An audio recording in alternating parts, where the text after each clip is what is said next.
네, 반갑습니다. 제4세션 노인 분야 자장을 맡게 된 군산대학교 사회복지학과의 엄규 교수입니다. 제4세션은 시설 내 노인 학대 발생 현황과 예방 대책이라는 주제로 진행하도록 하겠습니다. 오늘 주제와 관련하여 참석해 주신 발표자와 토론자 여러분들을 잠시 소개해 드리도록 하겠습니다. 먼저 전북 서부노인보호 전문기관 김천오 관장님 참석하셨습니다.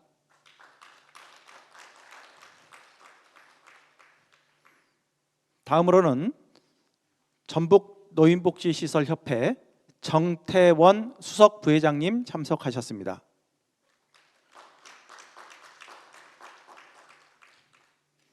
다음으로는 광주광역시 배델요양원 김경아 원장님 참석하셨습니다. 마지막으로는 전라북도 장기요양요원 지원센터의 배형원 센터장님 참석하셨습니다.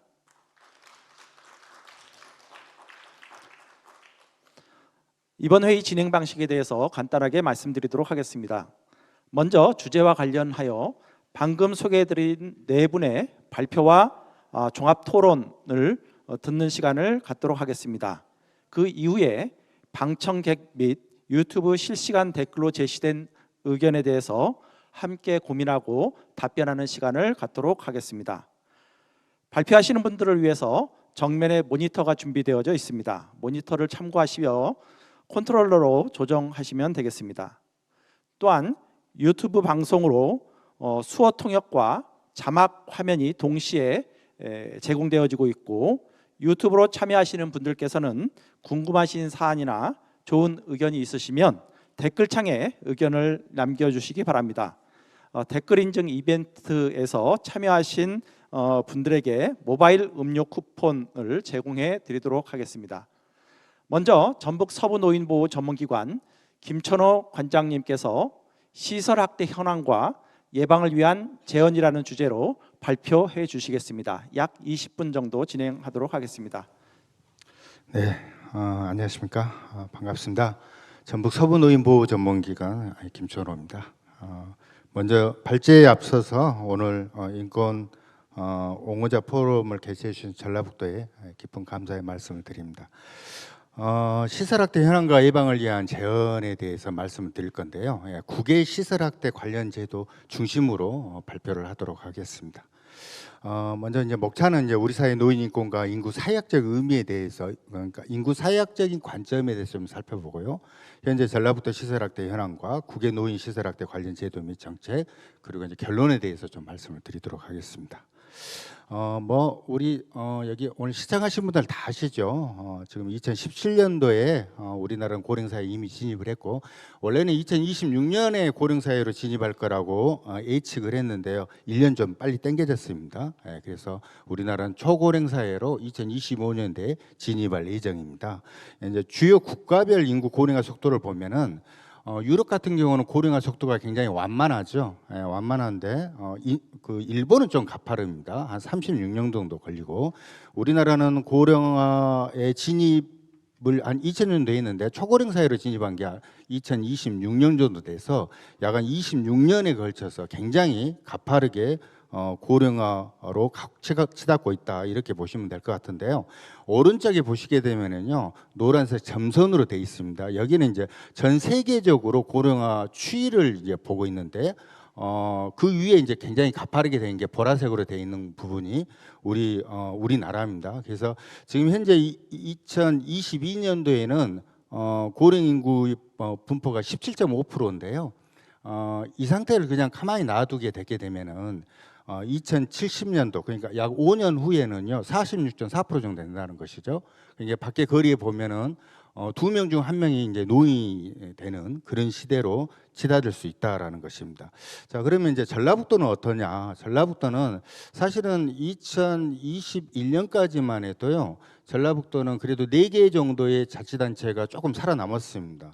그러니까 완주하고 익산하고 군산하고 전주는 그래도 이제 초고령 사회로 진입하지 않았는데, 작년도 2022년도 6월부터는요 전주만 제외하고 나머지는 다 초고령 사회로 진입을 했다는 것이죠. 굉장히 이제 전라북도는 심각하죠. 원래 이제 전라북도 전체를 보게 되면 2019년도에 이미 초고령 사회로 진입을 했는데요. 자치단체별로 좀 따져 보면은 전주만 지금 살아남고 있습니다. 예. 장기요양 보험 대상자 현황도 우리가 좀 살펴볼 필요가 있는데요. 2008년도 7월 1일 날 장기요양보험제가 시행될 때는 전체 노인기 약 한 4.2% 정도, 그러니까 21만 명이었는데요. 2022년도에는 지금 현재 노인 인구가 전체 우리나라가 한 900만 명 정도 됩니다. 이 중에 한 95만 명이 2022년도에 장기요양 인정 대상자가 됐고요. 이 추계로 나간다면 30년에는 132만 명, 40년에는 210만 명, 굉장히 이것도 이제 가파르게 이제 성장하고 있다, 이렇게 보시면 될 것 같습니다. 자, 그래서 좀 정리를 해보면은요, 고령화 가족화 현상은 아마 이제 피할 수 없는 어떤 우리 현실인 것 같습니다. 물론 이제 고령화 가속화 현상은 상대적인 부분이 있죠. 저출산이 이게 지속적으로 저출산이 이루어지면 아무래도 상대적으로 초고령사로 진입할 속도가 굉장히 높아지죠. 이제 이렇게 되는 상황에서 장기요양 인정자도 동반해서 증가한다는 것이죠. 결국은 고령 인구가 증가하게 되면은요, 직간접 부양 의무자가 동반해서 같이 증가합니다. 그러니까 직접 부양 의무자는 우리가 이제 가족을, 통상 아들이나 딸이나 가족을 얘기할 수 있고요. 간접 부양 의무자는 우리 현장에 계시는 우리 요양보호사 선생님, 생활지원사 선생님, 이런 분들을 이제 우리가 통상 일컬었는데, 이 평균 수명의 증가로 인해서 이 부양의 기간이 굉장히 길어진다는 것이죠. 예전에 비해서 훨씬 길어지기 때문에 이 과정 속에서 인구 사회학적 관점으로 보면은 학대 발생에 대한 개연성이 굉장히 높아진다는 것입니다. 예. 자, 그래서 본 발제에서는 이와 같은 기존의 인구 사회학적 배경에 주목하고 전라북도 시설학대 현황을 전기 후기로 나눠서, 그러니까 5년씩 나눠서 분석하고 시설학대 예방에 대한 실전적 방법을 좀 모색하고자 합니다. 이제 전기는 2014년부터 2017년을 일컫고요, 후기는 2018년부터 2022년을 일컫는데요. 하나씩 좀 보도록 하겠습니다. 예. 자, 이거는 이제 2013년도에는 공교롭게 전라북도에가 시설학대가 판정된 게 한 건이 없어서 일단 생략을 했고요. 2014, 15, 16, 17, 18은 그래도 뭐 이렇게 막 그렇게 가파르게 성장하지 않았는데, 이 시설학대 신고 건수가 2019년도부터 2020년도에 우리가 팬데믹이 왔지 않습니까? 이때부터는 가파르게 이제 급상승했다는 것이죠. 그래서 2022년도에는 신고 건수가, 시설학대 신고 건수가 66케이스, 여기서 이제 시설학대로 판정된 게 44케이스 정도 됩니다. 다시 말해서 이거 거의 한 우리가 이제 판정률로 보면 한 50% 정도 이제 판정이 되는 것이죠. 예. 이거는 이제 아까 제가 잠깐 말씀드렸다시피 정기 5년과 후기 5년을 좀 나눠서 봤는데요. 일단은 이제 시설학대 피해 노인은 여성 노인의 비율이 굉장히 높습니다. 예. 물론 이제 우리 지역만 그런 게 아니라 전국적인 분포가 다 그렇죠. 그래서 시설학대 전체 건수는 정기에는 16건에 비해 후기 116건으로 5년 전에 비해 약 한 7.25배나 증가하고 있습니다. 예. 후기 5년 중에 피해 노인 연령대를 좀 살펴보니까요, 80대가 45%, 90대가 40% 순으로 나타났는데, 전국 평균 순위는 80대, 70대 순인데요, 전라북도는 80대, 90대 순입니다. 그러니까 다시 말해서 요양원에 계신 어르신들이 90대 어르신이 굉장히 많이 분포하고 있다, 다른 타 지역에 비해서.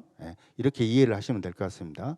그다음에 이제 시설학대 유형이 있습니다. 시설학대 유형, 우리가 통상 이제 노인학대 유형은 신체적, 정서적 이렇게 총해서 7가지가 있는데요.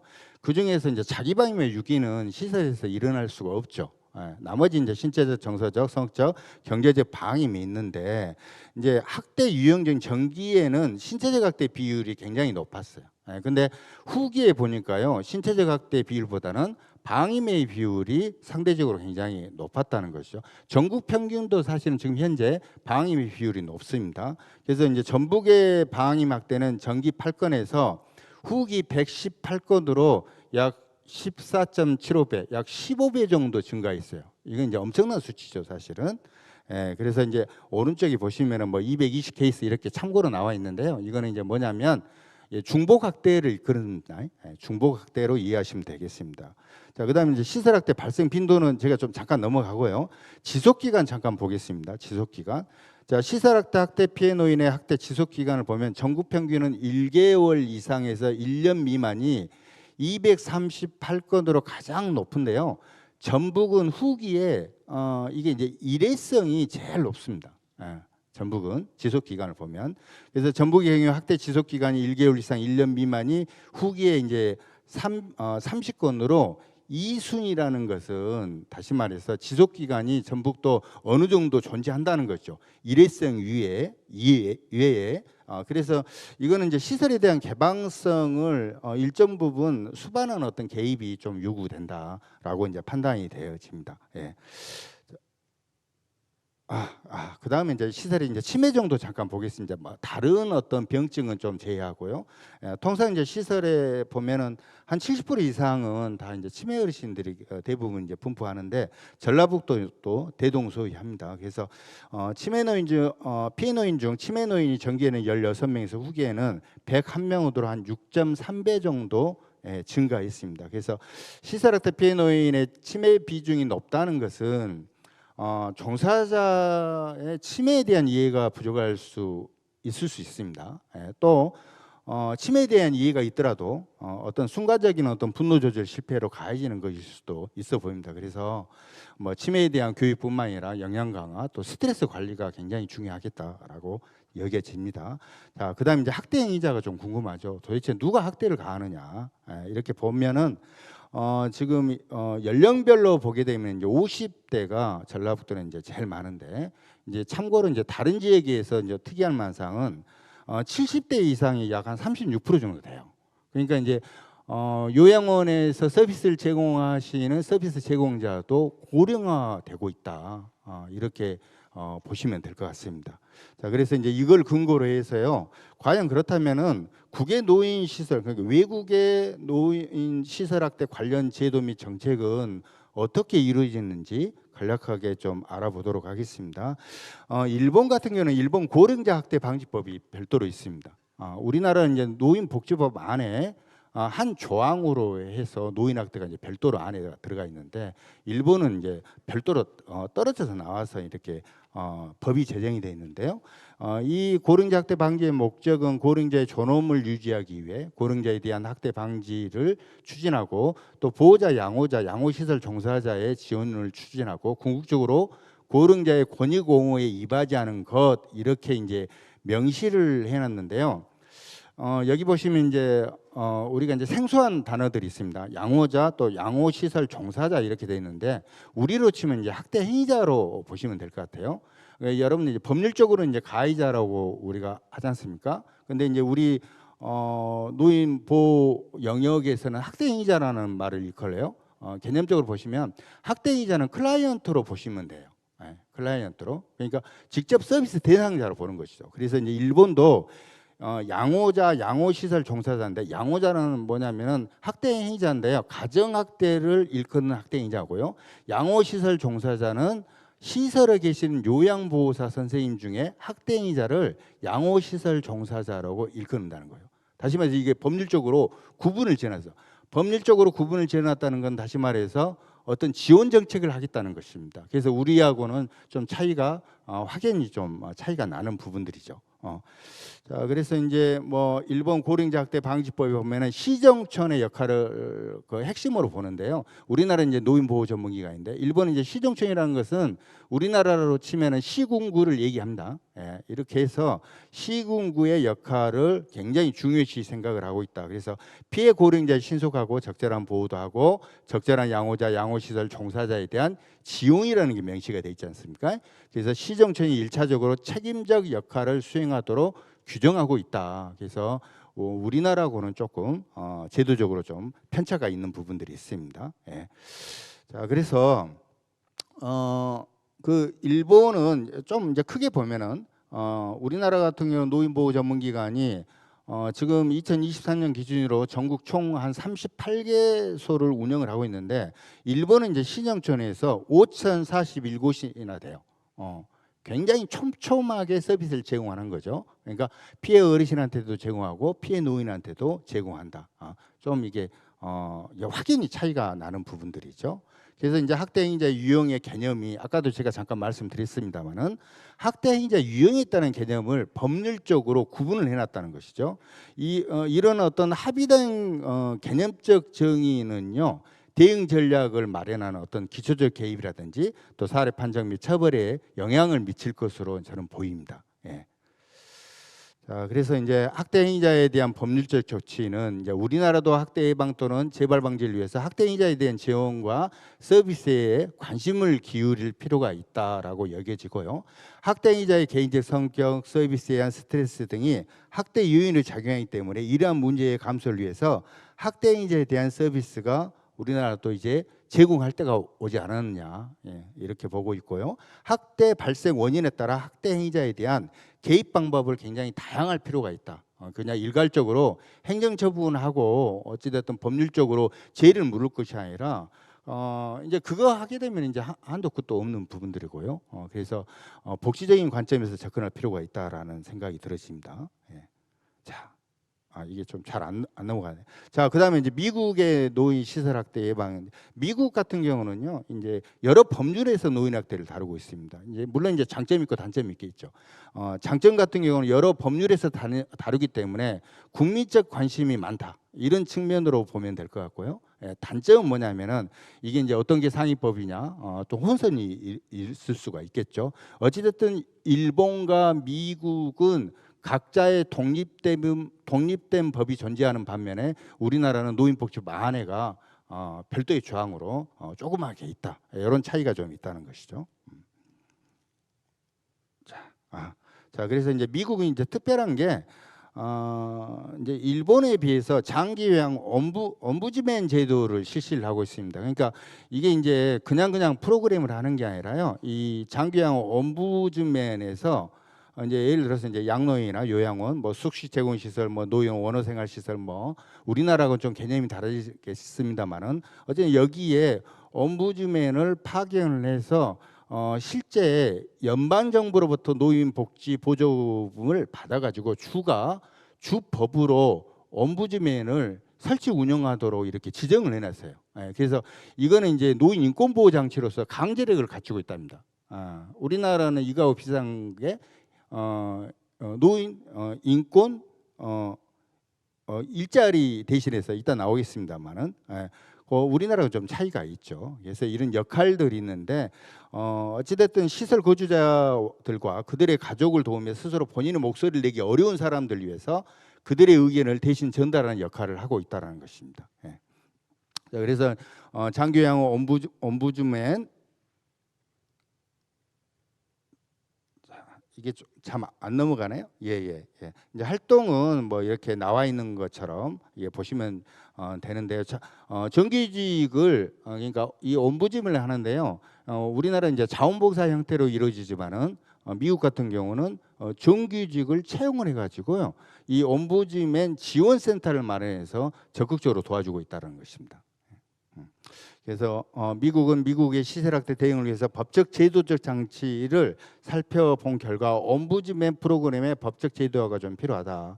한국은 ombudsman 프로그램의 필요성에 대한 인식이 이제 늘어나면서 이게 이제 노인 인권 지킴이단을 현재 운영 중이긴 합니다.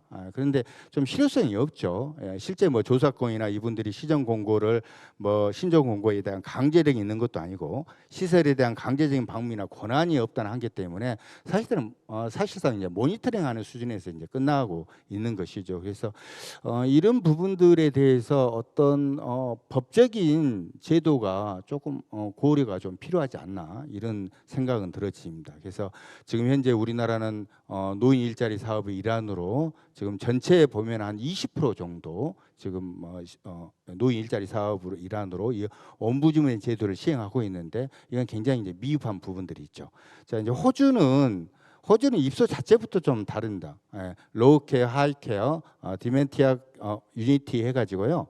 이게 이제 로우케어는 거동이 혼자 가능하고 의사소통이 가능한 경우, 또 하이케어는 거동이 안 되거나 의사소통이 안 되는 경우, 데멘티아 유니티는 치매 및 정신적 문제가 있는 경우로 나눠가지고 이제 어르신이 이제 입소를 하는데요.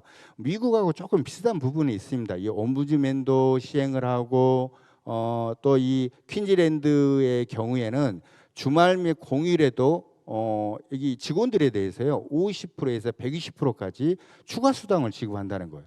이 호주의 가장 핵심이 뭐냐면요, 시설 종사자의 처우에 대해서 지속적으로 노력한다는 것입니다. 시설 종사. 어차피 이제 서비스를 제공하는 사람은 결국 이제 요양보호사 선생님들이기 때문에 노인학대가 발생하지 않으려면 이분들에 대한 복지를 좀 강화시켜야 된다. 이런 측면으로 보는 것이죠. 예. 자, 그래서 이제 시설학대 예방을 위한 정책적 함의에 좀 보면은 먼저 이제 정책적 함의를 말씀드리기 전에 시설의 사회 구조적 요인에 대해서 잠깐 언급하면요. 지금 현재 시설 내에서 인력이 굉장히 부족합니다. 그 다음에 저임금의 근로조건에 놓여 있다는 것이죠. 그리고 빈번한 직원 교체가 문제입니다. 예, 이런 거를 좀 감안해서 일본의 양호시설 종사자의 부당 경감을 위한 지원을 법률에 명시했듯이 우리나라도 이런 부분들이 필요하지 않겠는가. 다시 말해서 이게 어떤 의미냐면 수가로에서 모든 종사자들이 이제 급여를 받는데 그거는 이제 주체가 이제 건강보험공단이라는 것이죠. 근데 지금 지자체에서도 조금 요거를 이게 칼로 무자릿에 딱 베는 게 아니라 지자체에서도 일정 부분든 어떤 예산을 좀 반영을 할 필요가 있지 않겠느냐 이런 생각이 들어지고요. 시설 자체에서는 시설의 개방성을 좀 강화시킬 필요가 있다. 물론 이제 시설에서도 나름의 어떤 개방성을 강화시키고 있는데요. 이 장기형 시설의 개방 수준을 확대시키는 게 필요하다. 그러니까 코로나 팬데믹 시기에는 아무래도 팬데믹의 영향 때문에 다 차단을 시켰는데요. 사실 이제 팬데믹 이제 거의 이제 거쳐가는 이런 시점에서는 자꾸 외부인들이 계속 시설을 방문하는 그런 형태로 가는 것이 굉장히 중요하겠다. 예. 자, 그래서 이제 건강보험공단 뭐 이제 현실의 방안인데요. 건강보험공단 시설 평가에서 시설의 개방성이 높을수록 평가 인센티브를 좀 부여하는 거, 이런 거를 통해서 자연스럽게 개방성을 유도하는 정책을 좀 폈으면 좋을 것 같고요. 이제 저희 기관 관점으로 보면 노인보호전문기관 관점으로 보게 되면은요, 시설학대 예방교육과 홍보를 좀 활성화시켜야 되는데요. 이 노인복지시설의 종사자에 대한 교육을 강화시킬 필요가 있다라는 것이죠. 여기 보시면은 2017년도에는 343건인데요. 2021년에는 623건으로 5년간 시설학대가요 전국으로 보면 한 81% 정도 증가를 했습니다. 전북 서부권역 같은 경우는 한 50% 정도 증가했고요. 그래서 그동안 이제 팬데믹 시대에는 온라인 교육을 계속 이렇게 지향해서 했다면 오프라인 교육도 굉장히 중요하다. 이제 오프라인 교육으로 완전히 전환해서 실전 교육이 필요하다. 그래서 이제 저희 이제 전라북도 같은 경우는요 시설장 중간관리자를 하고 요양보호사 선생님하고 별도로 지금 현재 교육을 진행을 하고 있는데요. 여기 이제 좀 장점이 있습니다. 그래서 시설장 중간관리자는 행정처분에 관한 기준에 대해서 좀 구체적으로 말씀을 드릴 필요가 있고, 실제 이제 요양원의 시설학대가 발생돼서 현장에 가보게 되면은요, 뭐 다가 그런 건 아니고 일부의 원장님들이 이 노인학대에 대한 인식이 뭐 거의 없다고는 말씀드리기 좀 어렵습니다만은. 좀 인식에 어떤 부재가 좀 있으십니다. 예, 그래서 이분들 시설장님들에 대한 교육이 좀 먼저 우선적으로 필요하겠다. 그리고 이제 요양보호사 같은 경우는 인권 친화적 서비스 제공에 대한 교육이 필요하겠다라는 생각이 들어지고요. 마지막으로 이 지자체 인권지킴단을 좀 적극 운영을 했으면 좋겠는데요. 시간 관계상 하나만 좀 말씀드리게 되면. 예, 제가 끝내야 되는 거 아닌가요? 예, 하나만 말씀드리게 되면 인권지킴이단을 지금 현재 저희가 운영하는 게 무보수로 운영을 하고 있습니다. 예, 그러니까 위촉은 좀 이렇게 뭐 지역주민 대표라든지 뭐 변호사든지 뭐 의료인 이렇게 돼 있는데 무보수로 해놓기 때문에 이게 지속 가능성이 보장이 안 돼요. 예, 그래서 이거 유급화하는 것이 굉장히 중요하겠다라는 생각이 들어지고요. 끝으로 지금 아까 일본은 이제 시정촌에서 이렇게 5천 개가 넘는 기관들이 촘촘하게 관리를 하고 있는데 우리나라는 현재 38개소밖에 안 된다는 것이죠. 그래서 궁극적으로 이 부분이 조금 해결돼야 된다. 그래서 직원을 늘려주든지 또 노인보호전문기관의 수를 늘리든지 이런 정책적 방향이 필요하겠다라는 생각이 들어집니다. 예, 죄송합니다. 너무 네. 길게 해서 감사합니다. 네, 김천호 관장님 수고하셨습니다. 인구 사회학적 관점에서 고령화의 현황과 우리나라 시설 내에서의 노인 학대의 현황, 그리고 외국의 노인 학대 예방을 위한 정책들에 대해서 소개 말씀을 좀 해주셨습니다. 주목할 점은 코로나 발생 이전과 이후를 비교해 봤을 때 코로나 이후에 급격하게 학대가 증가 현상을 보이고 있다라고 하는 점은 우리에게 시사하는 바가 크다 이렇게 볼 수 있을 것 같습니다. 특히 일본의 경우에 정책을 소개를 해주셨는데요. 사실 일본 같은 경우는 고령자 학대 방지법이라고 하는 것을 독립법으로 만들어 놓고 있습니다만은 우리나라하고의 가장 큰 차이점은 우리는 처벌 중심의 법 조문을 가지고 있는 반면에 일본의 법은 예방 중심의 법 체계를 가지고 있음으로 인해서 시설 내에서 발생하는 학대 또는 학대와 유사한 상황들에 대한 신고가 자유롭게 이루어질 수 있도록 함으로 인해서 결국은 그러한 상황들을 예방할 수 있는 그런 효과를 보고 있다라고 하는 점이 가장 큰 차이라고 볼 수 있겠고, 특히 이제 일본의 같은 경우에는 시정촌이라고 하는 시군구 지방자치단체의 책임 아래 학대에 관련된 현황을 조사하고 거기에 대응하도록 하는 체계를 가지고 있는 반면에 우리는 민간에 위탁해서 민간에서 그 문제들을 또 해결하고자 하는 그런 노력들을 하고 있다라고 하는 점에서는 우리와 일본의 체계는 상당히 많은 차이가 있다 이렇게 볼 수 있을 것 같습니다. 그 이외에도 상당히 많은 부분에서 차이가 있고, 한 가지만 더 말씀을 드리면 사실 여러 가지 대응을 하는 것들이 시설 내에서의 학대를 예방하기 위한 다양한 대응도 필요합니다만은 사실은 시설 내에서의 치매 노인들이 굉장히 많이 증가하고 있다라고 하는 얘기는 그곳에서 일을 하고 있는 종사자의 케어 부담이 그만큼 증가하고 있다. 부담의 증가는 결국은 돌봄의 어려움, 결국은 학대 발생을 증가시키는 요인이 되어지기 때문에 이런 문제들에 대해서 근본적으로 접근하기 위한 그런 노력들을 해나가는 것들은 매우 중요하다 이렇게 말씀드릴 수 있을 것 같습니다.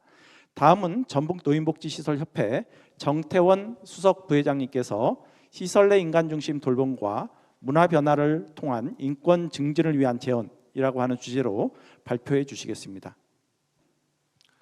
네, 안녕하세요. 완주군의 예은 노인 요양원 시설장을 맡고 있는 정태원입니다.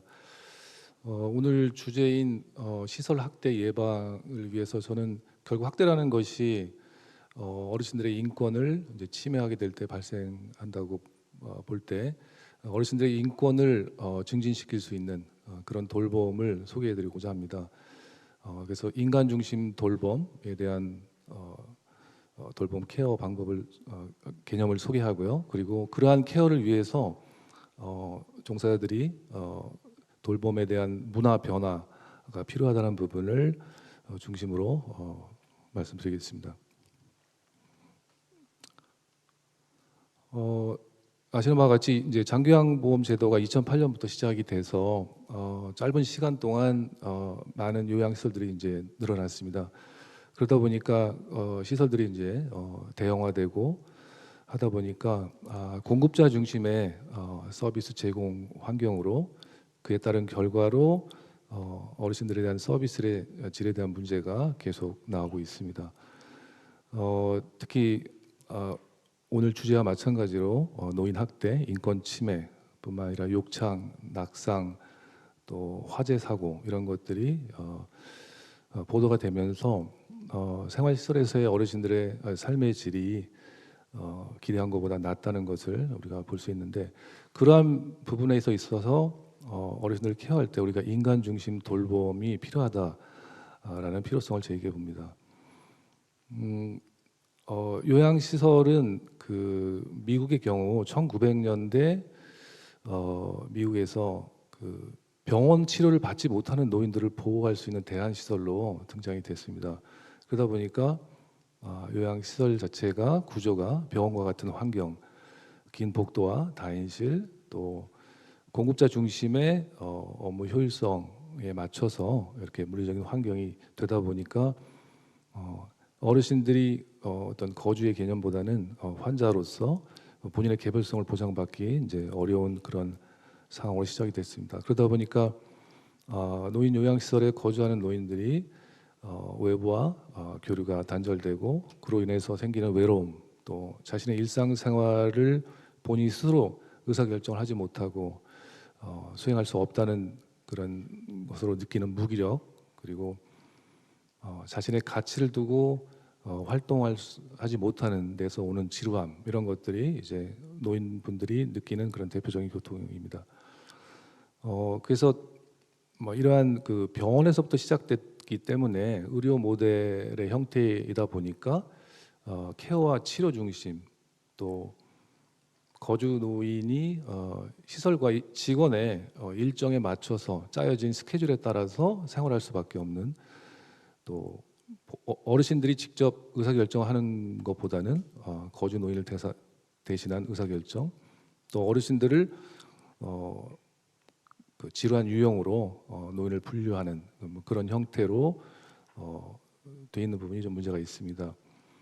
그래서 이러한 그 의료적인 모델에서 요양원에 계신 어르신들에 대한 개별화된 케어, 그리고 어르신들의 일상생활, 본인이 요양원에 오시기 전에 본인이 누렸던 생활을 그대로 이어갈 수 있는 그런 일상생활의 맞춤, 그리고 어르신들이 생활하면서 본인이 원하는 것을 스스로 결정할 수 있는 결정권, 또 어르신들과 직원들과의 그 개별적인 인간적인 관계의 회복, 이런 것들이 필요한데, 이러한 것을 우리가 이제 거주자 중심 케어 모델이라고 했을 때 이렇게 변화가 되어야 된다고 생각이 됩니다. 인간 중심 돌봄에 대한 그 개념의 시대적 배경을 보면은 1940년대 초에 이제 칼 로저스에 의해서 인간의 존엄을 중요시하는 그런 인간 중심의 개념이 시작이 됐고요. 미국의 경우는 이제 1980년대, 저희 나라보다 이제 앞서서 1980년대 후반에 이제 장기 요양 시설이 이제 양적인 증가가 되면서 아까 말씀드린 것처럼 치료 중심, 또 서비스 공급자 중심의 요양 서비스를 제공하다 보니까 서비스의 질 저하, 또 입소 노인의 삶의 질이 경치되는 문제를 경험했습니다. 그래서 이러한 부분에서 입소 노인의 삶의 질과 서비스 질 개선을 목표로 인간 중심 돌봄의 필요성을 느끼게 되고, 또 그것을 실천하기 위해서 케어에 대한 문화 변화, 돌봄에 대한 문화 변화가 장려되게 되었습니다. 그렇다면 인간 중심 돌봄의 개념은 무엇인가 보면 개개인이 다 상이하고 본질적으로 다른 가치관을 갖고 있고, 또 그래서 질병이나 장애에 관계없이 존중받고 존경받아야 한다는 것입니다. 그래서 치료 중심이 아닌 어르신 개인적인 특성, 요구, 잔존 능력, 습관, 선호도, 인지적, 신체적, 정신적인 면을 이해하며 노인의 선택권과 자율성을 증진해서 어르신들의 삶의 질을 향상시키고 존엄성을 기반으로 개별화된 돌봄의 제공, 그럼으로써 어르신들의 자존감을 지켜줄 수 있는 그러한 돌봄을 의미합니다.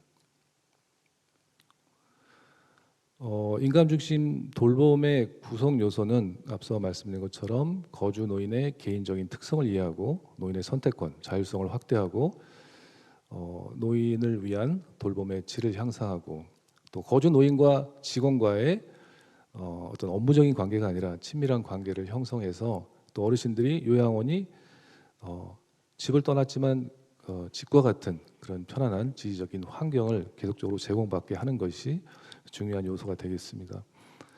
문헌을 통해서 이 인간 중심 돌봄을 적용했을 때 어르신들이 실제로 신체 기능의 향상과 건강, 또 삶의 질이 향상이 됐고, 또 심리적으로 고독감과 우울감을 감소되었으며, 또 삶에 대한 만족도도 높아졌고 돌봄의 질이 높아졌다는 연구 결과가 있습니다. 또한 요양시설에 많은 어르신들이 이제 치매를 앓고 계시는데 치매로 인한 정신행동 증상이 완화되고 그에 따른 약물 사용의 감소, 또 어르신들이 또 프로그램에 적극적으로 참여하는 것이 증가되고 또 낙상 사고도 감소되는 그런 긍정적인 효과가 나타났습니다. 어르신들뿐만 아니라 케어자들에게 있어서도 더 손이 많이 갈 거라고 생각이 되지만은 어르신과의 이런 관계와 공감을 통해서 어르신들이 더 협조가 잘 돼서 그런다고 생각이 됩니다. 돌봄 인력의 업무 스트레스, 돌봄에 대한 부담이 경감되는 효과, 또 업무 능력의 향상, 또 이직률을 감소시키는 영향, 또 직원의 임파워먼트 수준을 올리고 또 직무 만족도를 향상시키고 조직 몰입에 긍정적인 영향을 미치는 것으로 확인이 되었습니다. 그러면 인간 중심 돌봄에 중요하게 미치는 요인을 좀 보면 첫 번째가 이제 세 가지를 말씀드리면 첫 번째가 이제 조직 문화입니다. 조직 문화는 조직이 함께 공유하는 그런 가치, 규범의 체계죠. 예. 그래서 어르신을 돌보는 그 케어자들, 이제 가장 일선에서 하는 요양보호사들이 이러한 인간 중심 돌봄에 대한 너무 빨라요? 예. 빨리요. 네네네. 조직 문화 형성이 중요하고요. 다음으로 이제 공감력입니다. 어르신과 직원과의 공감이 깊어질수록 돌봄의 질이 좋아지고 또 노인을 존중하고 노인의 권리를 지지하는 그런 태도를 얘기합니다. 그리고 이제 의사소통 능력입니다. 어르신과 의사소통을 통하여 어르신의 요구를 확인하고 또 그것들을 적절하게 잘 해결할 수 있기 때문에 서로의 신뢰감을 형성해 줄 수 있습니다. 이러한 인간 중심 돌봄을 실천하기 위해서는 이제 어르신들을 케어하는 케어자의 케어 문화의 변화가 필요한데 이 부분도 역시 미국에서 같은 시기 때 1980년대부터 시작이 됐는데요. 이 당시 어르신들을 위한 좋은 케어가 널싱의 개념이 아니라 가정, 홈의 의미로 가정에서 편하게 지내게 할 수 있는 것이 더 중요하다 해서 미국에서는 이 당시에 거주자 중심 케어를 제공하는 규정에 대한 법적 토대가 마련되었습니다. 그래서 이 거주자 중심의 케어와 또 집과 같은 환경을 조성하는 노력, 이것을 이제 문화 변화, 컬처 체인지라고 이제 부르게 되었습니다. 그래서 문화 변화의 가장 핵심적인 가치는 거주자 지향 케어이고 또 그럼으로써 시설 거주자의 선택, 위험, 존중, 자기결정, 목적 있는 삶 등을 강조합니다. 문화 변화는 거주 노인의 특성에 맞는 개별화된 케어, 또 의사결정의 존중, 또 직원과 거주 노인의 인간적인 관계 형성, 또 노인이 자발적인 시간 활용, 본인이 원할 때 할 수 있게, 또 의미 있는 사회 참여, 그리고 집과 같은 안락한 환경 조성, 이런 것들을 강조하는 케어 모델입니다. 또한 케어에 대한 가치나 사고 방식, 또 노인에 대한 접근 관점, 또 서비스 전달 체계, 이런 것들이 기존의 전통적인 시설과 뚜렷이 구별되는 그런 특징을 갖게 됩니다. 시간 관계상 문화 좀 넘어가고요. 문화 변화에 대한 실천 모델이 이미 만들어졌는데요. 몇 가지만 말씀드리면은 뭐 대단한 그런 실천이 아니라 에덴 얼터너티브 모델 같은 경우는 노인이 시설에서 애완동물이나 식물을 자유롭게 기를 수 있고 또 가족과도 불편함 없이 교류할 수 있게 지원하는 것을 강조합니다. 또 그린하우스 같은 경우는 시설의 규모를 작게 해서 가정집처럼 조성해서 10명 이하의 노인들이 생활할 수 있도록 환경의 제공을 강조하는 경우고요. 그래서 이러한 문화 변화 실천 모델들이 지금 현재 호주, 캐나다, 스위스, 영국 등에서 적용이 되고 그 효과성의 연구가 활발하게 진행되고 있다고 합니다. 뭐 일본의 같은 경우도 우리가 많이 익숙한 그 유니티 케어도 그 가정집과 같은 소규모로 노인이 생활할 수 있는 환경 조성의 한 예라고 볼 수 있겠습니다. 그래서 문화 변화의 가치와 원칙을 반영한 그 적용 모델을 기존의 모델과 비교를 하면 거주 노인의 마음을 배려한 개별화된 케어이고 또 거주 노인의 일상생활에 맞춥니다. 시설의 어떤 일정에 맞추는 것이 아니라 또 동일한 직원을 통한 서비스 제공, 직원들이 순환제로 케어하는 게 아니라 전담제로, 또 거주 노인이 스스로 의사결정을 할 수 있게 하고요. 또 거주 노인 중심의 시설 운영, 또 거주 노인의 자발적인 행동을 강조하고요. 또 거주 노인과 직원과의 그런 개별적인 관계를 통한 인식, 이런 것들을 강조합니다. 제가 이제 하나 더 소개하고 싶은 것은 이 문화 변화 모델을 적용한 그 연구가 있습니다. 이민홍이 2017년에 연구 논문에서 발표한 건데,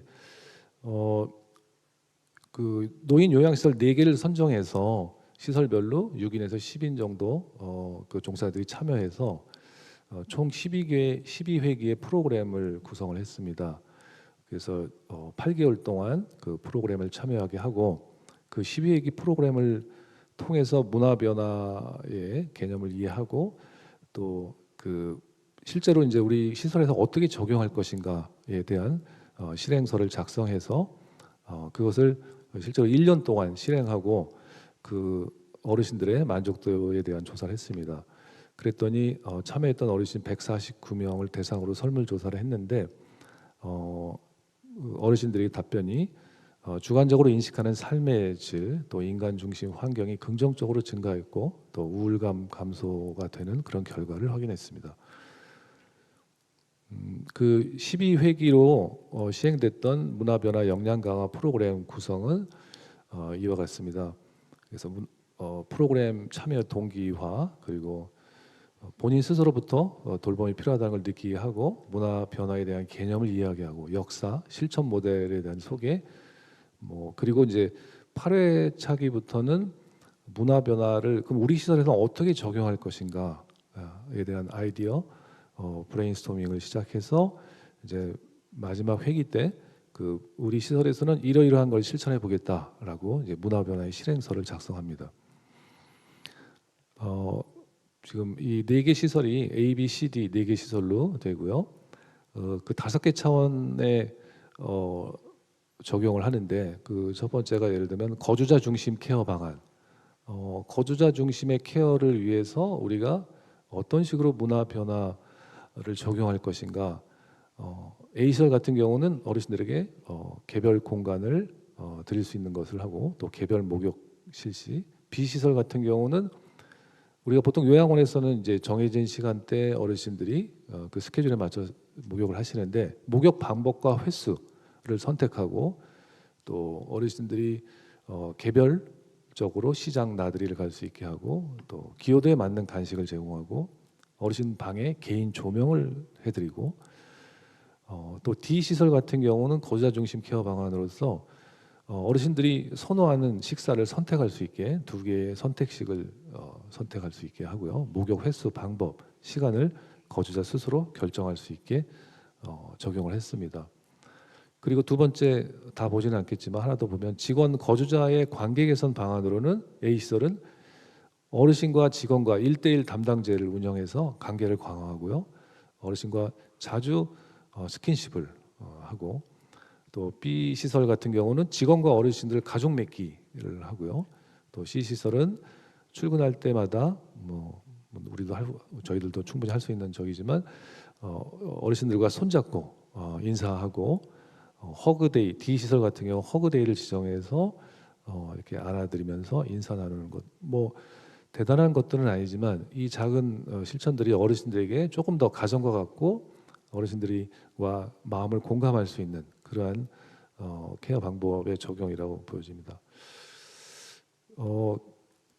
마지막으로 이제 인간 중심 돌봄 실천을 위한 제언을 말씀드리면은, 첫 번째로 이 인간 중심 돌봄 가치에 대한 명확한 인지를 하는 것이 필요합니다. 그래서 방금 봤던 제가 소개했던 것 같은 그런 교육 또는 프로그램을 시설장 중심으로 전체 종사자에게 주기적으로 실시해서 각자 실제 현장에 맞는 그런 돌봄 문화의 변화를 실행할 수 있게 적용하는 것이 중요하다고 보고요. 두 번째로는 요양시설이 어떤 치료와 수용의 개념이 아니라 인간 중심의 거주의 개념으로 좀 더 개선이 되어서 어르신들의 개별화된 케어, 또 어르신의 의사결정권, 또 직원과 어르신의 인간적인 관계 형성, 또 어르신들의 자발적인 시간 활용, 또 활동의 선택, 그래서 집과 같은 안락한 환경 조성을 제공하는 그런 시설 운영의 문화 변화가 이루어질 수도 가야 되겠습니다. 그래서 시설의 대형화를 좀 지향하고 유니티 케어와 같은 그 소규모 시설의 가정과 같은 그런 생활 공간으로 가는 것이 바람직하다고 보여지고요.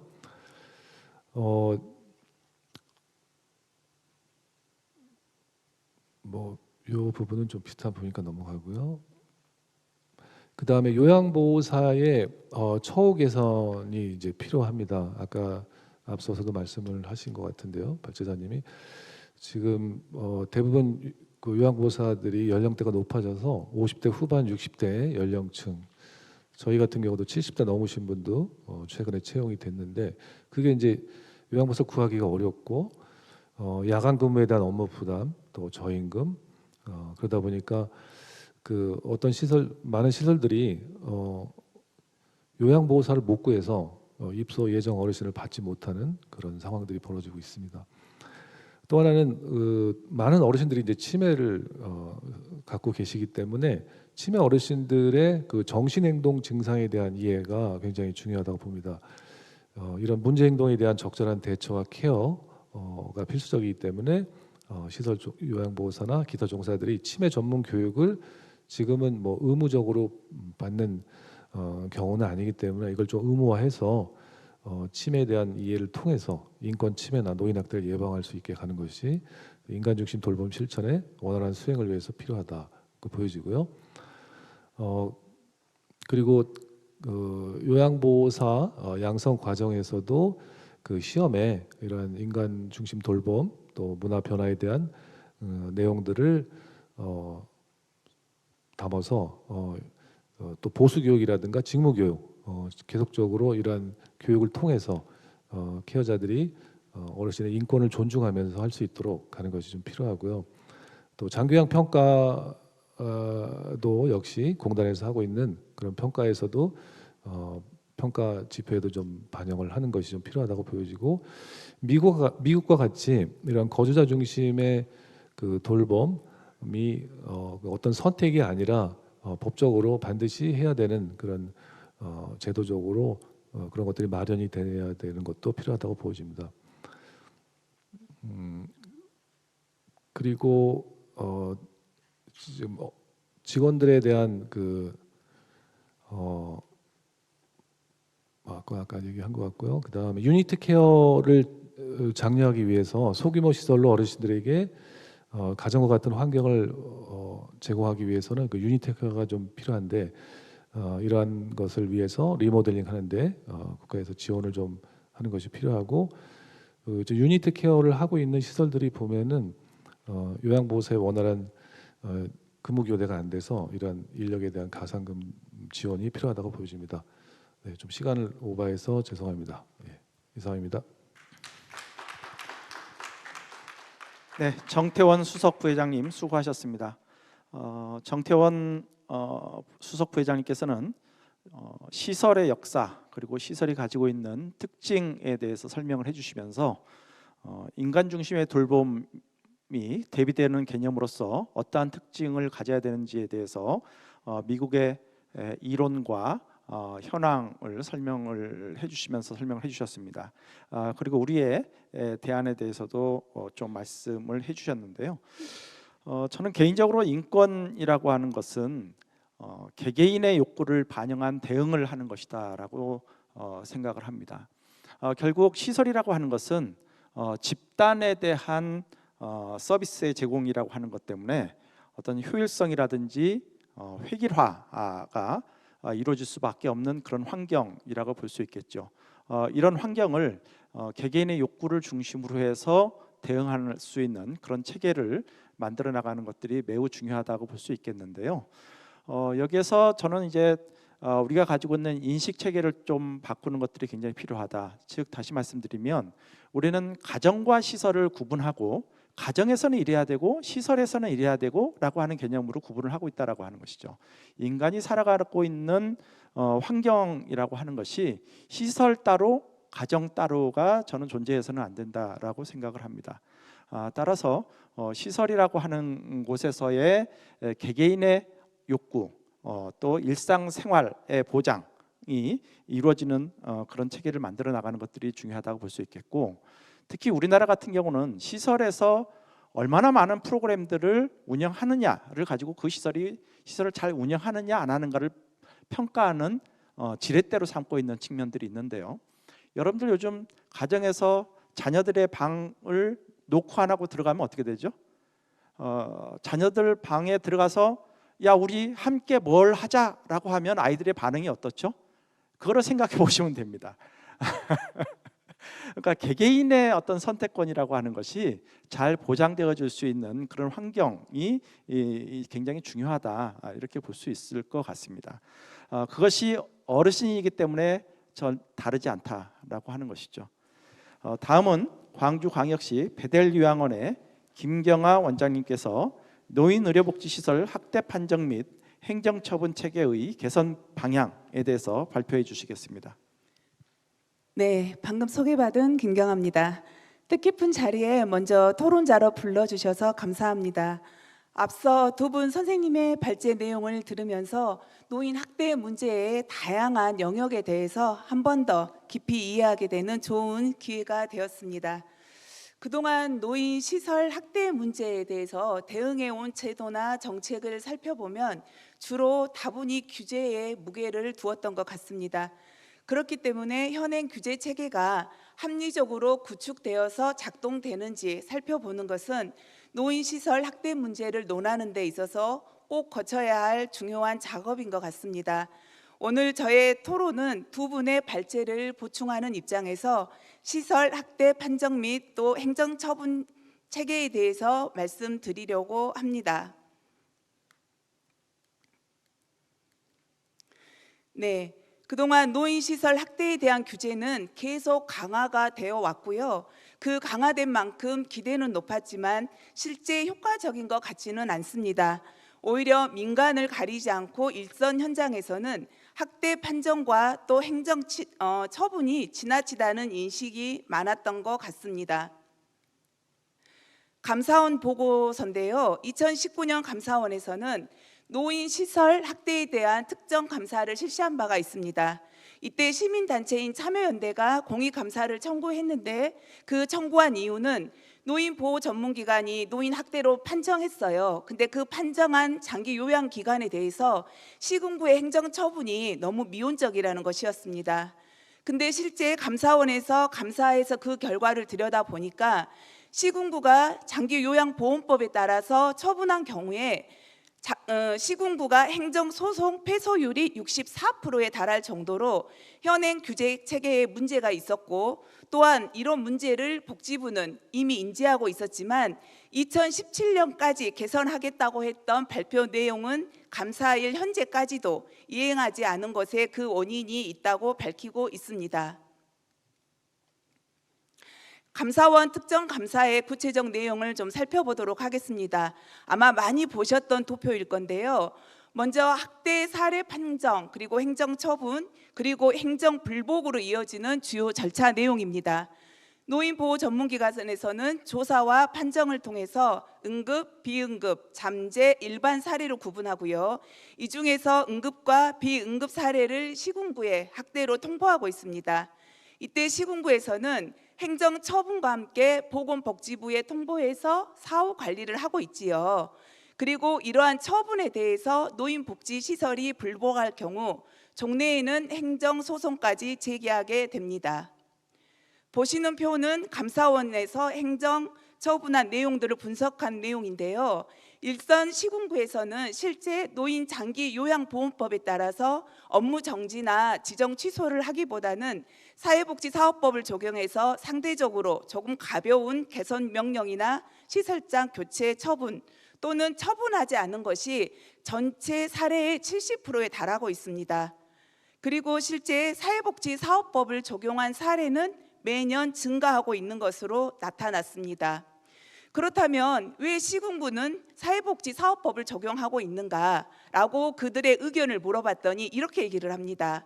첫째, 학대에도 경중이 있는데 노인 장기 요양법의 행정처분 기준은 업무 정지 이상이어서 너무 과도하다. 둘째, 업무 정지 등 행정처분 시에는 입소자나 종사자가 바로 그 시설을 떠나야 하는 즉각적인 피해가 발생하는데도 이에 대한 마땅한 대책이 없다.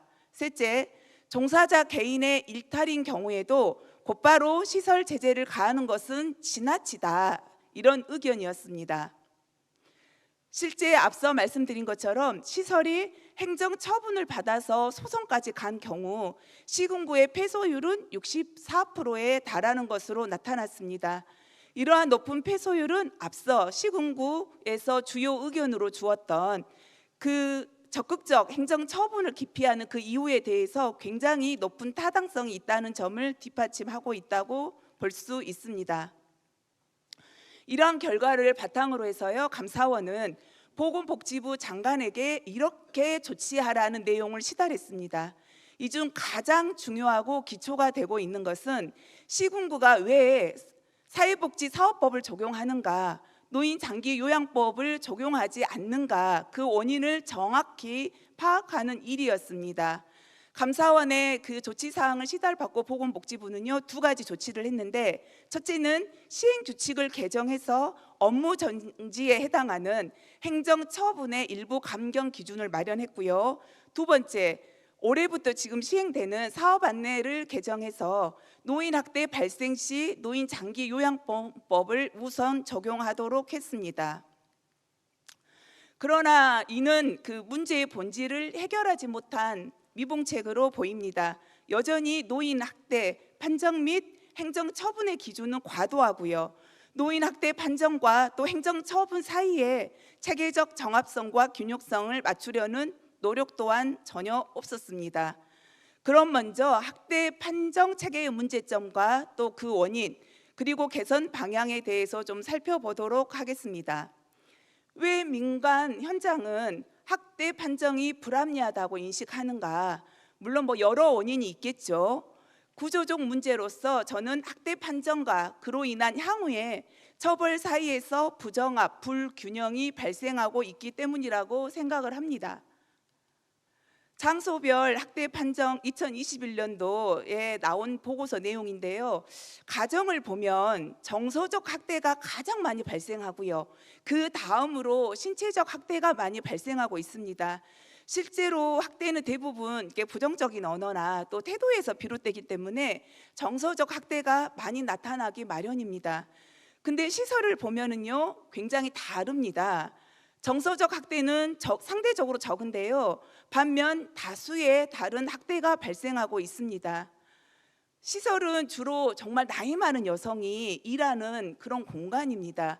그런 곳에서 성적 학대가 많이 발생하고, 돌봄을 주로 하는 업무 공간인데 그곳에서 방임이 많이 발생하고 있다. 좀 이상하지요? 이러한 차이는 과연 무엇 때문일까?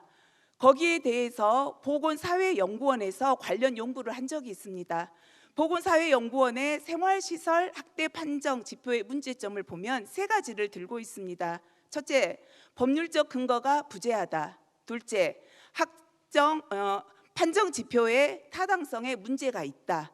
셋째, 사례 판정서가 전문적이지 못하다는 점을 들고 있습니다. 특히 그 범죄와 비범죄를 가르는 그 기준이 명확해야 된다는 지적은요, 생활시설 학대 판정 체계 개선에 있어서 굉장히 중요한 단서를 제공하고 있다고 생각됩니다. 보시면 노인보호 전문기관의 시설 학대 의심 사례의 판정은요, 네 가지로 구분이 되지요. 이 가운데에서 실제 판정 체계 개선을 위한 쟁점이 되는 영역은 바로 그레이존입니다. 즉 비응급 사례에서 피해가 굉장히 경미한 경우와 함께 잠재적 사례에 대해서 성격을 어떻게 규정할 것인가에 대해서 달려 있습니다. 현행 시설 학대 판정 그 문제의 기저에는요, 학대 개념의 지나친 확장이 자리하고 있습니다. 사실 모든 문제를 노인 학대 문제로 규정해서 해결하겠다는 오류가 그것입니다. 예를 들면은요, 학대로서 자기 방임의 개념이라든지 잠재 사례를 학대에 포함해서 통계로 발표하는 것 등입니다.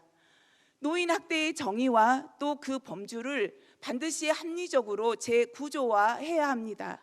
우리가 어떤 사안에 대해서 그 사안을 과연 법적 영역에 둘 건지 아니면 도덕적 영역에 둘 것인지, 또는 그걸 관리하는 방식이 규제가 더 효과적이냐 아니면 자율적으로 하는 게 더 효과적이냐, 때로는 제재가 필요하냐 지원이 필요하냐, 이런 거에 대한 다양한 검토와 논의가 먼저 있어야 합니다. 그럴 때 비로소 합리적이고 또 현실적인 시설 학대 대응 방안이 도출될 수 있습니다. 자, 이제 행정처분 체계의 개선 방향에 대해서 함께 살펴보겠습니다. 결론부터 말씀을 드리면요, 노인 학대는 곧 시설이다. 이런 선입견에서 비롯된 부적절한 입법 태도가 과잉 입법을 만들었습니다. 이러한 법령에 따라서 내려진 행정처분에 대해서 앞서 본 것처럼 사법부는 학대로 볼 수 없거나 과도한 제재로 보고 무효 판단한 것입니다. 앞서 살핀 감사원의 특정 감사에 대한 언론 보도들입니다. 언론 보도된 언론의 제목들을 보면은요, 실제 감사 결과와는 정반대 맥락에서 보도되고 있고요. 노인 학대는 곧 시설이라는 프레임을 강화시킬 소재가 매우 큽니다. 참고로 이 보도가 직접적 배경이 된 것은 아닙니다만, 지난 5월 국회에서 노인복지법 제39조의 21, 즉 노인학대 보도 공고 기준을 수립하고 준수 협조 요청하는 규정을 신설하는 법률 개정안을 통과시켜서 현재 공포된 상황입니다. 또한 국회 입법조사처에 따르면요, 언론 보도가 장기요양 관련 입법에 많은 영향을 끼쳐왔던 것은 사실인 것 같습니다. 또한 현행 노인 학대 관련 제도에 대해서 법을 연구하는 학계에서조차도 매우 비판적인 입장이 주류인 것으로 보이는데요. 그 당시 발생한 노인 학대 사건으로 인해서 법에 대한 단편적인 개정 보완이 이루어지면서 법은 체계성을 갖추지 못했다는 지적들이 아주 많습니다. 그러다 보니 노인복지법에서 노인학대 관련 규정이 제4장 노인복지시설의 설치, 운영에 위치하고 있습니다. 조문은 굉장히 많아요. 반면에 그 내용은 원론적인 내용에 그치고 있는 실정입니다. 이러한 입법 태도는 노인학대가 주로 시설에서 발생한다는 선입견에서 비롯된 것으로 평가하고 있습니다. 부적절한 입법 태도는 반드시 과잉 입법을 견인하게 됩니다. 비록 시군구가 법령이 규정한 범위 내에서 제재적 행정 처분을 내렸다 하더라도 사법부는요, 헌법상 과잉금지의 원칙, 행정법상 비례 원칙이라는 대원칙을 위배했다 하여서 재량권 남용으로 보고 무효 판결을 내리고 있습니다. 자, 보시면 사회복지사업법과 또 노인장기요양보험법의 행정처분의 내용을 상호 비교해 보면 실제로 제가 말씀드린 그러한 내용들을 확인할 수 있습니다. 보건복지부가 시행규칙의 행정처분 일반 기준을 일부 개정한 이후에도 사실 본질적 문제는 전혀 사라지지 않았습니다. 첫째는 행정처분이 현행 학대 판정 체계의 영향으로부터 자유로울 수가 없습니다. 둘째는 행정처분의 기본 범위를 규율하고 있는 노인장기요양보험법은 개정되지 않았습니다. 따라서 업무 정지 또는 지정 취소로만 구성되어 있는 과도한 행정처분은 여전합니다. 셋째, 노인 학대 행위의 동기나 내용, 정도, 그 결말을 고려하는데 한계가 있는 학대 유형별 행정처분 기준 체계를 그대로 유지하고 있어서 결국 구조적 본질적 문제를 해결하지 못하고 있다고 할 수 있습니다. 이에 대해서는 이 이후에도 공론의 장에서 반드시 다시 논의되고 또 바로 잡아야 할 것입니다. 마지막으로 맺는 말씀을 드리고자 합니다. 그동안 노인시설 학대 문제에 대한 대응은 대단히 규제와 처벌 중심이었고 규제와 처벌이 핵심이었습니다. 그러나 현행 규제 체계가 합리적으로 구축되어서 작동되는 것 같지는 않습니다. 규제 중심의 대응의 한계를 이제는 인정하고 다시 출발하는 결단이 필요합니다. 나아가서는 보다 높은 수준에서 우리의 노인 인권을 확장하기 위해서는 노인은 물론 돌보는 이들을 위한 적극적인 지지와 지원을 통해서 우리 모두의 인권이 공존하는 장기요양 서비스 생태계를 만들어야겠습니다. 저는 오늘 국가 책임을 우선 강조하는 정책 기조의 변화를 강력히 촉구합니다. 경청해 주셔서 감사합니다. 네, 김경아 원장님 수고하셨습니다. 사실 우리나라의 법 체계들이 처벌 중심의 것으로 이렇게 많이 만들어져 있는데요. 상당히 강한 처벌 조항을 두고 있음에도 불구하고 문제가 해결되지 않는 거죠. 그러니까 이 예방 중심, 또 문제가 발생했을 때 그 이후에 다시 그러한 것들이 재발하지 않도록 하기 위한 체계를 만들기 위해서는 사실 처벌 중심보다는 그것들을 개선하기 위한 노력에 초점을 많이 두어야 되고, 사실 그 노력을 많이 한다라고 하는 것은 그만큼 에너지를 많이 쏟아야 되는 것이고, 또 재정이 많이 투입이 되어져야 된다라고 하는 것을 의미하는 거거든요. 그래서 우리가 어떤 학대 문제가 발생하면 업무 정지, 지정 취소 두 개 다 그 시설 이제 문 닫으라는 얘기인 거고, 그래서 그런 것들이 표면화되어지지 못하고 잠재되어지는 그런 측면들도 상당히 많이 있는 것 같고, 또 그것이 이제 여러 가지 문제점들을 같이 동반하게 되는 그런 상황들이 많이 발생하는 것 같습니다. 예, 마지막으로는 전라북도 장기요양요원지원센터의 배영원 센터장님께서 노인 의료복지시설 학대 현황과 예방에 대해서 발표해 주시겠는데요. 저희들에게 남겨져 있는 시간이 약 한 12, 3분 정도 남아 있는데요. 발표 끝나고 난 이후에 또 유튜버에서 들어온 질문들이 또 조금 있어서 가급적 조금 시간을 절약해 주시면 감사하겠습니다. 부탁드리겠습니다. 알겠습니다. 예, 저는 전라북도 장기요양요원지원센터 센터장 배형원입니다. 거두절미하고 노인복지에서 국가가 하는 그 서비스 체계는 재가복지, 주거복지, 의료복지, 그리고 여가복지로 나눕니다.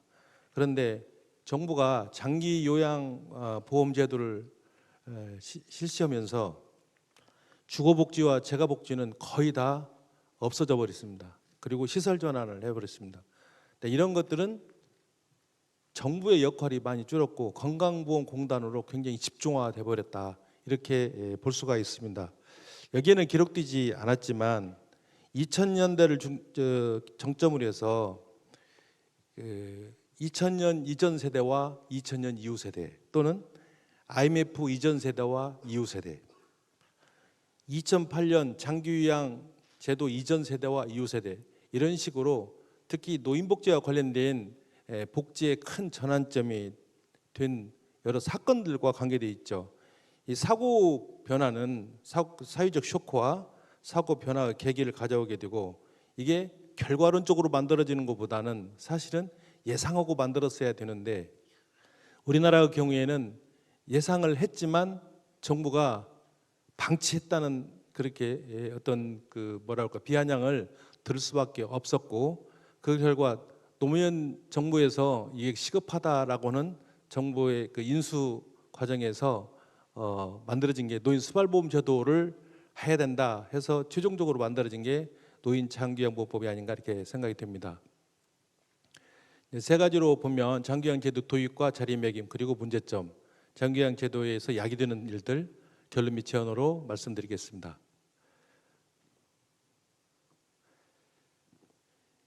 노인 학대는 이미 예견됐었습니다. 오래 산다는 것, 우리나라에는 보통 그 인문학적으로 보면 현재 40대 이후는 우리나라에서 가정에서 효도하는 방식의 일반적인 효도 방식은 안 될 거다. 그래서 대한민국의 효도 시대는 끝났다. 결국은 이 말은 국가가 효도를 해야 된다. 조금 위임이 됐다면 지방 정부가 효도해야 되고, 기초지방 정부도 마찬가지다. 부양 또는 보호자라는 것은 한국적 전통과 문화, 이거를 말하는 거고요. 우리나라의 법의 대부분의 많은 것들이 서양에서 수입한 제도에 한국의 가족 제도와 소득 재산을 포함시켜 놨습니다. 이런 것들은 사실은 지금 현실에 어르신들을 돕는 그런 요양 제도에는 많이 더디했다는 그런 문제들이죠. 그 결과 정치 변동과 정책 위반자들은, 즉 정책 결정권자들은 이미 학자들이나 전문가들이 우리나라는 굉장히 빠른 속도로 노령화가 될 것이다, 여기에 대비된다고 경고를 했음에도 불구하고 직무유기했죠. 그래서 이 사회복지 노인 문제가 결국은 내 문제이고 가족 문제이고 지역사회 문제라고 하는 거를 이게 망각하고 살게 해놨죠.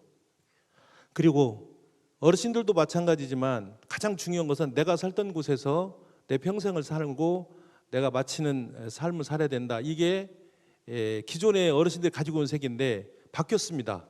태어나서 고향이라는 향수를 힘해주고 세계가 내 삶의 무대라는 방식으로 바뀌었죠. 어르신은 바뀌지 않았지만 젊은 세대는 다 바뀌었습니다. 그 사각지대에 힘들고 고난받고 아픈 노인들이 놓이게 되는 거죠. 우리나라는 1961년 4월 1일 산하제한 정책이라는 거를 썼죠. 아주 심하게 썼습니다. 그래서 대단히 성공했죠. 대단히 성공의 부작용 결과 저출산이라고 하는 세계적으로 위험한 그 사회병을 앓게 되고 있습니다. 아주 심각하죠. 과거에는 아시겠지만 자녀를 세 번째 자녀를 낳으면 건강보험 적용도 안 해줬습니다. 지금은 세 번째 낳으면 많이 났다고 정부가 돈을 주는 시대가 됐습니다. 자, 61년도에 생활보호법이 제정됐고요. 40년 동안 별로 바꾸지도 않고 써먹다가 IMF 오고 나서 1997년 IMF 때 이후에 정말 뜻있는 교수들과 참여연대 이런 전문가들이 모여서 국민기초 생활보장법을 만들었죠. 그리고 그 후속 조치들을 계속 했어야 받은데 안 했습니다. 그리고 문재인 정부는 건강보험의 보장성을 강화하고 좀 확대를 했죠. 자, 장기요양 제도가 2008년 7월 1일부터 시작됐습니다. 여러분들 7월 1일은 요양보호사의 날입니다. 7월 1일이 요양보호를 시작한 날이라고 그래서 며칠 남지 않았죠. 건강보험 장기요양센터에서 현재 약 102가지 거를 세분화한 것입니다. 세분화 102가지를 수주도 방식으로 해서 현장 조사하고 그 조사하고 상담한 내용을 점수화해서 1등급부터 인지등급까지 점수화를 통해서 등급을 매기게 되어 있습니다. 그리고 여기에는 요양원, 주간보호센터, 단기보호, 주야간, 가정방문, 방문 목욕, 목욕연구, 치매전담소 이런 다양한 활동들을 하고 이게 이제 수가에 따라서 돈을 지급하게 되어 있습니다. 재원은 보험료가 약 60에서 65%, 여기에 국가 소세도 포함되는데 이게 20%입니다. 정부는 지역의료보험과 직장의료보험료 징수 선거의 20%를 정부가 내도록 되어 있습니다. 근데 지금 안 내고 있죠. 제가 얼추 통계 보니까 약 35조 정도 안 낸 것 같더라고요. 그리고 병원에 가면 15%에서 20% 정도, 또 요양원에서 15% 20% 내게 돼 있죠. 그다음에 최소한 돌볼 수 있는 법적 인원을 운영하도록 돼 있어서 운영자 입장에서는 급여 부담으로 법적 기준만 지키는 상황입니다. 여러분들도 잘 아시겠지만 사람의 사고방식은 한번 머릿속에 잘 이렇게 익숙하게 되면 안 바뀌죠. 그런데 이게 자기가 사는 세대만 적용되는 게 아니라 자기가 살지 않고 이미 하늘나라 갔어도 적용되는 것이 이 인간의 사고입니다. 다시 말씀드리면 우리나라가 오랜 동안 전통적으로 가족 중심으로 또 내 마음대로 내가 좋아하는 공간에서 내가 좋아하는 시간에 좋아하는 음식과 좋아하는 사람을 만나고 살았는데 어느 날 정해진 내 선택권이 없는 시설로 간다는 거는 굉장히 고통스럽고 힘든 일입니다. 그러나 법적으로나 이념적으로는 자기 선택권이라고 하는 것, 자기 결정권이라는 게 있지만 실제로 중증 그 요양을 받아야 할 분들이거나 아니면 인지에 심한 장애가 있는 분들은 자기 결정권이 아니고 주변 보호자나 가족의 결정권에 따라서 갈 수밖에 없지요.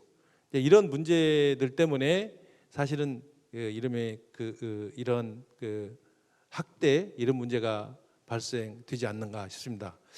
지금 현재 제가 현장에서 일하다가 보면 서비스 다양성과 욕구 중대에 맞추기 어렵고, 그래서 이런 것들은 과거에는 학대라고 하지 않았던 문제들, 또는 이게 무슨 학대야라고 오히려 역공을 당했던 것들이 지금은 당연시 되게 학대 문제가 되고, 앞으로 이런 문제들에 대해서 운영자들이나 정부가 관심을 가질 수밖에 없는 것들인데, 이런 거에 대해서 좀 더 진보적인 생각을 가지고 접근해야 된다. 그렇지 않으면 매우 곤란한 문제가 발생하고, 특히 건강보험공단이나 이런 데서 좀 문제가 되는 게 뭐냐면, 이런 복잡하고 어려운 문제, 미세 문제들에 대해서 상당 부분 인지를 하고 있죠. 인지하고 있는데 당장에 못 갑니다. 또 기초자치단체에서는 시설 허가를 내주고 또 관리도록도 있어요.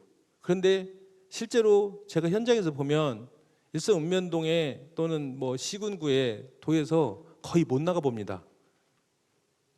그래서 15년 동안 운영하면서 거의 운영자 중심으로 구조화가 돼 있고, 운영자가 거의 절대적인 영향권을 가지고 있기 때문에, 실제로 제가 장기요양요원 지원센터에서 서비스를 제공하기 위해서는 요양 요원을 직접 만나기는 어렵고, 운영자들 또는 협회 이런 분들을 통해서 우리가 서비스를 꼭 제공했으면 좋겠습니다. 도와주십시오. 그래서 제한적으로 열 수밖에 없는 거죠.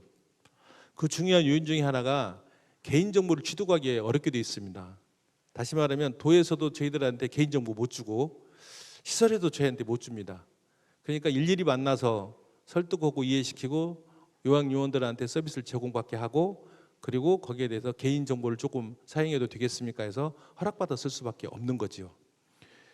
자, 며칠 전에 제가 국회에 다녀왔습니다. 국회에서 지금 3가지가 논의되고 있어요. 첫째는 건강보험공단에서 장기 요양 요원들이 너무 급여랄지 또는 후생복지가 잘 안 돼 있어요. 그래서 교육을 받을 수 있는 그런 기회를 많이 가졌으면 좋겠다. 60시간 이상. 그리고 그걸 통해서 급여 상승 효과랄지, 또 선진화되는 요양 기술 이런 것들을 좀 했으면 좋겠다. 거기에서의 제기되는 문제가 정말 요양 요원들이 전문가냐라고는 사회적 함의를 충분히 얻기는 어렵다. 이런 문제가 있고요. 그다음에 지속적으로 사실은 공개된 시설일 것 같지만 사실 그렇게 공개된 시설 운영이 아닌 거라서, 장기요양법을 개정해서 장기요양요원 지원센터를 이런 데서 주기적으로 교육을 받을 수 있도록 확장하고, 이런 문제들을 통해서 장기요양 제도가 좀 더 우리 한국인의 정서에 맞게, 또 보다 진보적으로, 그리고 학대나 이런 여러 가지 문제가 발생하지 않도록 그렇게 했으면 좋겠다. 이런 의견들을 요구했습니다. 여러 야기되는 문제들은 여기에 다 써 있지만 제가 한두 가지 말씀드리겠습니다. 지금 현재 거의 제일 마지막에 보면 사설로 되어 있는 게 많습니다. 그리고 이 사설로 된 데는 어쨌든 이익이라고 하는 문제에 대해서 자유로울 수가 없죠.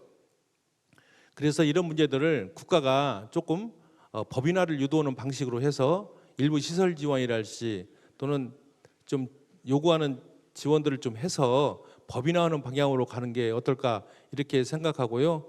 그 다음에 재원에 가서 현재 집에 있는 어르신들 중에 집에 있기도 곤란하고 그렇다고 병원에 요양 가기도 어려운 분들을, 이런 분들을 좀 고려해서, 제가 전에도 그런 이런 문제, 비슷한 자리에 이런 문제 얘기했지만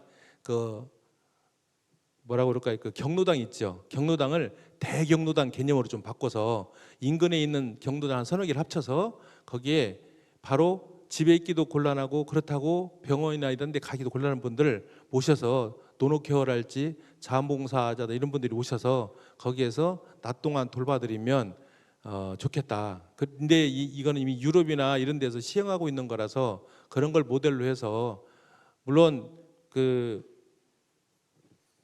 여가복지시설에서 경로당은 중요하긴 하죠. 그런데 요즘에는 인구 변동이나 또는 그 베드타운이 많이 변동됨으로 인해서 어르신들의 그 경로당 요양에도 많이 변화가 있거든요. 이런 데를 좀 시범적으로 먼저 해서 그렇게 좀 돌보기 시작하고, 다시 말씀드리면 병원이나 요양원에 갈 수 있는 시간을 최대한 사회활동을 많이 하게 함으로써 건강에 지낼 수 있는 시간을 더 많게 하자. 이런 것들이 장기적으로 본다면 좀 시설을 좀 덜 가고 또 자기 만족도도 높이는 삶을 살 수 있다면 시설학대나 이런 분들이 더 좀 줄어들지 않을까, 이런 생각에서 말씀드렸습니다. 이상입니다. 네, 배영원 센터장님 수고하셨습니다. 준비하신 내용은 많이 계셨는데 시간 관계상 많은 시간을 드리지 못해서 정말 죄송스럽습니다. 오늘 이 자리에 함께하신 인권 지킴이단 여러분들, 그리고 방청객 여러분들, 유튜브 창을 통해서 또 질문을 남겨주신 분들이 많이 계십니다. 그 중에서 두 가지 질문 정도만 발제를 해서 좀 질문을 드릴까 싶습니다. 먼저 김천호 관장님께 질문인데요. 조금 전에 이제 그 대응 방안과 관련해서 종사자 인권 보호 체계라든지 절차 이런 부분들이 조금 구체적인 내용과 관련해서 좀 의견을 듣고 싶다, 뭐 이런 의견이 계셨습니다. 부탁드립니다. 예. 지금 시설학대 현황과 예방을 위한 이제 제언에 대해서 사실은 국외 시설학대 관련 제도 중심, 또 우리 전라북도 데이터를 통해서 이게 이제 발제안을 제가 만들었는데요. 이 안에는 이제 사실은 이제 종사자 인권 보호 체계나 절차는 포함되는 건 뭐 적절치 않다고 저는 좀 생각을 해요. 이제 굳이 또 종사자의 인권도 이제 중요하다 이렇게 이제 말씀하셨는데, 물론 종사자 인권도 굉장히 중요하죠. 요즘 뭐 어르신이 종사자에 대해서도 위해를 가하는 부분들이 있어서, 근데 이제 저는 또 그렇게 생각합니다. 어찌 보면 이제 어르신과 종사자의 어떤 권리의 충돌로 볼 수 있는데요. 사실은 이제 우리가 이제 서비스 제공자시지 않습니까? 종사자분들은, 어르신은 서비스 수혜자시고, 그래서 이거는 이제 권리의 충돌로 본다는 거는 물론 이제 그럴 수도 있지만, 권리의 충돌로 보기보다는 사실은 누가 더 조금 더 배려할 수 있느냐의 문제로 바라보는 게 저는 좀 맞다 이렇게 생각을 해요. 왜 그러냐면 어찌됐든 서비스 제공자는 직업이기 때문에 그렇다라고 생각이 들어집니다. 예, 네, 이상 고맙습니다. 마치겠습니다. 예, 종사자의 인권 보호와 관련된 내용들은 또 별도의 하나의 세션으로 만들어서 그렇게 다루는 것이 적절하지 않나, 뭐 이런 생각이 좀 듭니다. 두 번째 질문은 김경화 원장님께 질문인데요. 장소별로 학대 유형의 차이가 나는 도표를 보여주셨는데요. 그 이유가 무엇인지 좀 말씀해 주시면 감사하겠습니다. 네. 가정은 우리가 다 생각하는 것처럼 실제로 언어나 태도에서 시작된 폭력에서 나중에는 신체적 폭력까지 이어지는 거기 때문에 이해가 될 수 있을 것 같고요. 시설의 경우에는 주로 보시면은 성적인 부분, 신체적 방임 이렇게 많은데, 이게 대부분 좀 생각들을 많이 하실 때 성적 학대 그러면 혹시 성폭력 이런 게 이루어졌을까라고 많이들 생각하시는데요. 실제 성적 학대에서 가장 많이 발생하는 것은 시설의 경우에는 기저귀를 교체할 때 가림막을 하지 않았다는 거, 그리고 목욕을 급하게 하면서 목욕의 문을 잘 닫지 않았거나 옷을 갈아입힐 때 노출을 시켰다던가, 이런 경우들이 대다수가 많습니다. 특히 기저귀 교체가 굉장히 많습니다.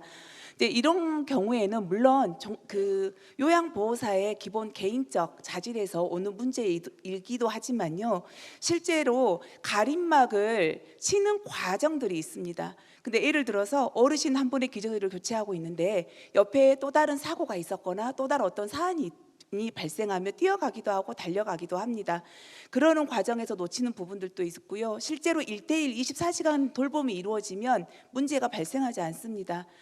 그런데 적은 인력을 가지고 실제로 어르신들의 신체를 돌보고 마음을 살피는 과정에서 발생하는 과정들조차도 혹시 학대로 갈등 속에서 이어지는 건 아닌가라는 생각이 들고요. 방임의 경우에는 주로 낙상에 의한 방임과 또는 어르신들의 몸에 알지 못하는 상처나 멍이 나는 것들, 이런 것들에 대해서 적절하게 대처하지 않았거나 이런 것들로 인해서 또 방임이나 신체적까지 이어지는 경우들이 있습니다. 물론 이러한 일들은 절대 시설에서 발생해서도 안 되고 있어서도 안 되는 일입니다. 다만 24시간 1:1 돌봄이 아닌 체계에서 발생할 수밖에 없는 물리적 구조에 대한 부분들이 간과되고 있지는 않은가. 그리고 실제로 이런 걸 판정하는 판정 체계가 과연 판정 지표가 적정한가에 대해서는 한 번 더 우리가 마음을 열고 같이 고민하고 공론화장을 통해서 제대로 된 규정들을 만들어 과정들은 좀 필요한 것 같습니다. 네, 이상입니다. 네, 좋은 질문과 답변에 대해서 감사드립니다. 시간 관계상 오늘 관객 여러분들께는 질문할 수 있는 시간을 드리지 못함을 널리 양해해 주시면 감사하겠습니다. 장시간 동안 발표와 답변을 해주신 발표자와 토론자 여러분들께 감사드립니다. 그리고 오늘 시청해 주신 분들, 그리고 온라인 또는 유튜브를 통해서 함께 해주신 여러분들께도 감사드리면서 이 시간을 마치도록 하겠습니다. 다음 세션은 여성 분야로 지금 저희가 한 7분 정도 늦게 끝나게 되는데요. 그 시간만큼 좀 뒤로 시간을 수년해서 다음 순서를 갖도록 하겠습니다. 감사하겠습니다. 감사합니다.